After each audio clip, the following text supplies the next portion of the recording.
நலங்கு நடக்கிற இடத்துல நான் ஏன் இப்படி நிக்கிறேன்னு எல்லாருக்கும் ஆச்சரியமா இருக்கா?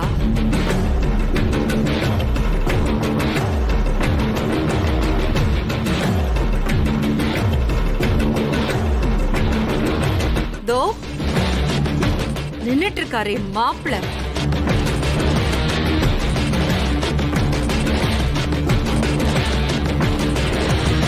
இவரை பத்தி உங்க எல்லாருக்கும் தெரிய வைக்கணும்.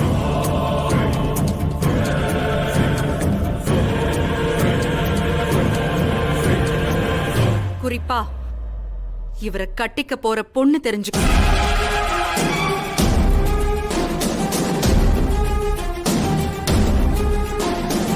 அதெல்லாம் தெரியப்படுத்ததான் நான் இங்க வந்திருக்கேன். அண்ணி, உங்க பொண்ணு என்ன பேசிக்கிட்டு இருக்கா? ஏன் பையன்கிட்ட என்ன கேள்வி கேட்க போறா? அவளை முதல்ல கூட்டிட்டு போங்க, எல்லாரும் பாக்குறாங்க. துளசி, நீ வா. இப்போ நான் அந்த கேள்வியை கேட்கலனா 2 பொண்ணுங்களோட வாழ்க்கை கெட்டு போகும்.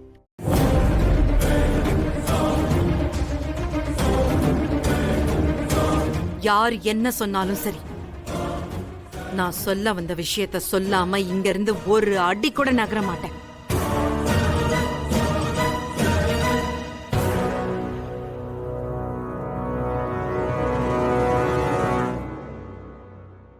நான் உனக்கு என்னடா பாவம் பண்ண?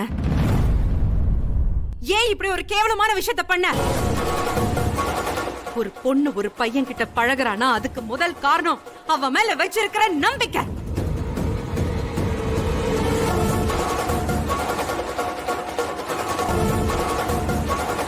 ஒரு அண்ணனா, அப்பாவா, நண்பனா, யாராவனாலும் இருக்கட்டும், எல்லாத்துக்கும் அடிப்படை நம்பிக்கை தான். நான் உன்னை எவ்வளவு நம்பினேன், உன் மேல எவ்வளவு மரியாதை வச்சிருந்த. யார்கிட்டயும் சொல்லாத பர்சனல் விஷயத்தை கூட உன்கிட்ட ஷேர் பண்ண. ஆனா நீ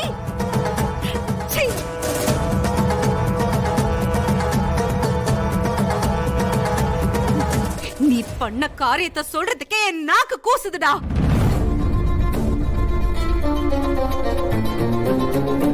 பண்றதெல்லாம் பண்ணிட்டு ஒண்ணும் தெரியாத குழந்தை மாதிரி மாப்பிள்ள மாதிரி நிக்கிறியா? உனக்கெல்லாம் வெக்கமா இல்ல? துளசி, என்ன பேசுறேன்னு நீ தெரிஞ்சுதான் பேசுறியா? என்னாச்சு உனக்கு? துளசி, என்ன பேசுற நீ? என் புள்ள என்ன தப்பு பண்ணா?